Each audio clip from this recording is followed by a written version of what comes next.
네, 하남시 을 국회의원이자 원내부대표 김용만입니다. 근데 오늘 발언은 국회의원이라기보다는 독립운동가의 후손으로 말씀을 드리는 마음이 더 큽니다.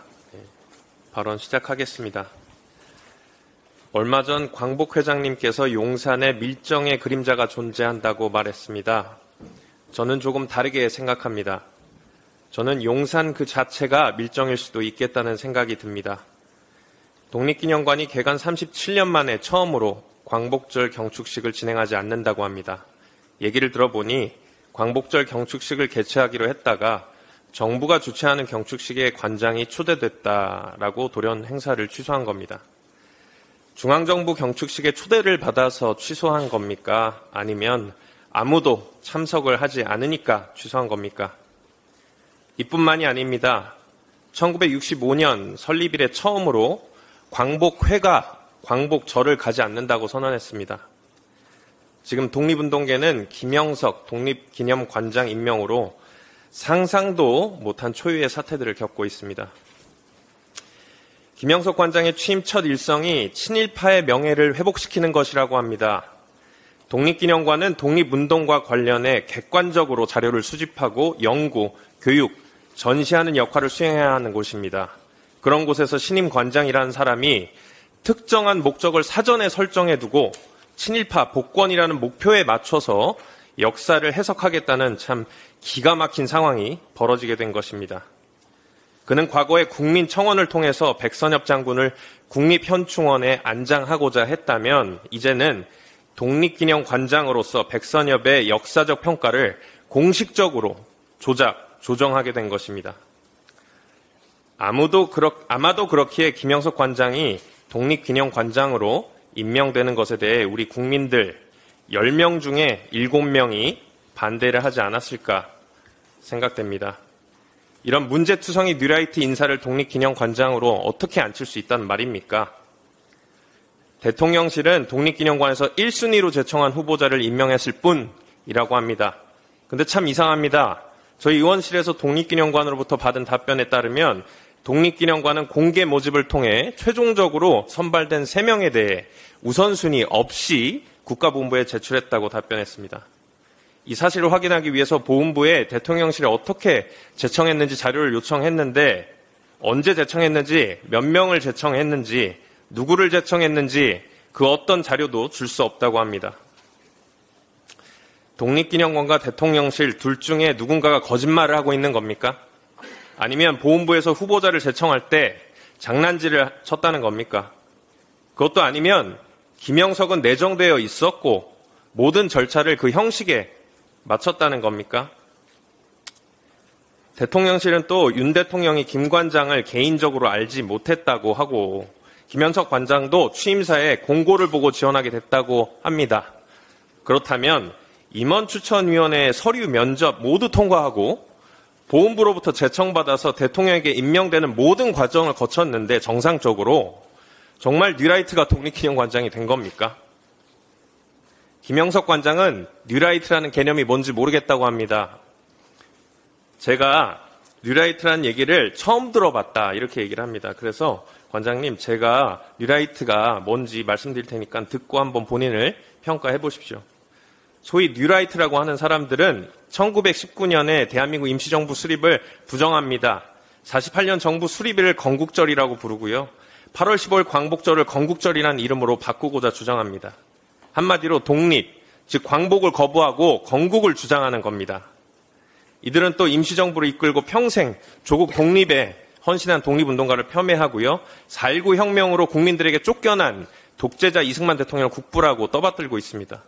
이래도 본인이 뉴라이트가 아니라고 생각을 하십니까? 밀정에게 밀정이냐고 물으면 아니라고 대답하는 것과 똑같은 이치라고 생각합니다. 김영석 관장은 후보자 면접 당시에 일제 식민지대 때 한국 국적이 뭐냐고 하니까 일본이라고 대답했습니다. 민족 말살 정책을 내세웠던 일본 제국이 주장한 내선 일체라고 하죠. 그걸 그대로 인정한 겁니다. 사실 뉴라이트 정도가 아니라 친일 매국노라고 불러야지 더 적합한 것 아닐까요? 윤석열 대통령의 역사 왜곡 친일 행각은 친일 인사행각은 독립기념관으로 그치지 않았습니다. 윤석열 대통령은 22년 9월 국가교육위원회에 친일 독재를 미화했던 이배용 위원장을 지난 5월 제가 여기에서 처음 부대표 인사를 드렸을 때 말씀드렸었죠. 국사편찬위원회에 국정교과서를 편찬했던 허동현 위원장을, 그리고 지난 2일에는 한국학중앙연구원에 일본의 식민지배를 비판하지 말라고 얘기하는 김낙엽 원장을 임명했고요. 이번 광복절을 부정하는 김영석 관장을 이번에는 독립기념관장으로 임명했습니다. 윤석열 대통령의 연이은 뉴라이트 인사 기용은 우연일까요? 계속되는 우연은 우연이 아니겠죠. 분명 필연일 겁니다. 일본과 윤석열 대통령은 완벽한 내선일체, 일본과 한몸인 듯한 모습을 보이고 있습니다. 마치 윤석열 대통령은 친일 매국 대통령이고 대통령실은 조선 총독부가 아니고 용산 총독부가 된 것 같습니다. 그리고 윤석열 대통령과 기시다 총리는 그렇게 사이좋게 미국 여론조사 기관에서 글로벌 지지도 평가 25개국 중에 긍정평가를 최하위점 25위와 24위 나란히 받았고요. 윤석열 대통령 부정평가 꼴찌입니다. 79년 광복절이 이틀 앞으로 다가왔는데 저는 벌써부터 두렵습니다. 다가오는 79주년 광복절 경축사에서 또 어떤 망언을 할지 염려스럽습니다. 작년 경축사에서도 놀랍게 일본을 공동의 이익을 추구하는 파트너로 미래지향적으로 협력하고 교류해 나가자라고 메시지를 던졌습니다. 그 이후에 21개 만장일치제로 운영되는 유네스코의 일본 사도광산을 한국 강제노역 문구 하나 없이 등재시켜주고요. 그 직후에 일본에게 독도 수호 활동에 대한 비난을 받고 있습니다. 무슨 파트너인지 모르겠습니다. 윤석열 대통령이 이번 광복절 경축식도 모욕식으로 만들지 말라는 보장 없습니다. 이미 독립운동가 후손분들 광복절 경축식 거부하기로 결정했고요. 오죽하면 윤석열 대통령 친구 아버지인 광복회장마저도 광복절 행사 불참 의사를 밝혔겠습니까? 대한민국의 국가 정체성을 바꾸려는 불온한 시도 단호하게 거부할 겁니다. 더불어민주당은 윤석열 정권의 광복절 경축식을 당연히 거부하고요. 시민사회와 함께 진행하는 진짜 광복절 기념식에 참석할 겁니다. 그리고 잘못된 부분도 끝까지 바로 잡아 나가겠습니다. 김현석 관장의 임명과 관련해서 보훈부와 독립기념관은 제대로 된 자료를 제출하지 않고 있죠. 이미 제출한 자료도 살펴보면 비정상적인 평가가 있을 법한 정황이 감지가 됐습니다.